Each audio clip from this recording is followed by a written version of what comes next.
It is time now for poll position. Sylvia?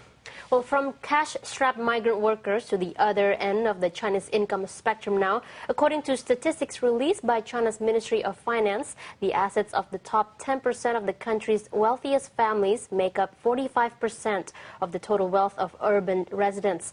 The incomes of China's wealthiest families are nearly 9 times higher than those poorest families in urban areas. In rural areas, the gap is also large, with the incomes of the wealthiest families almost 7 times higher than the poorest. Well, as that wealth gap continues to grow, so does the resentment felt by the people at the bottom of the economic pile. In today's poll position, we're looking at a survey carried out by the Zhejiang Academy of Social Sciences on China's wealth gap. The university quizzed more than 1,000 people. Here's a look at the questions and the responses. The first question asked was, do you feel that there is resentment towards the rich? Well, about almost 25%, that is roughly a quarter of the respondents, feel, yeah, there is some resentment towards rich people here in China.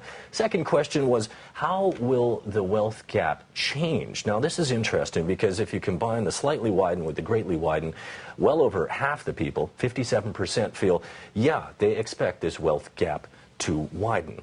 And comments as well. Right, Drew, a number of comments here. One person says, sure, success needs extraordinary qualities. From this point, I respect the rich very much.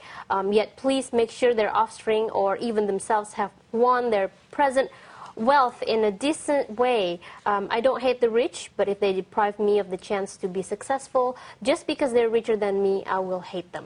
One other person writes that asking if the rich should be respected or not is not a simple question.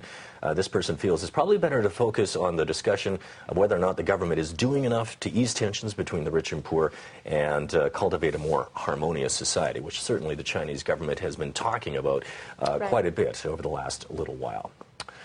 Well, stay with us. We will continue with the BON feature story in just a moment.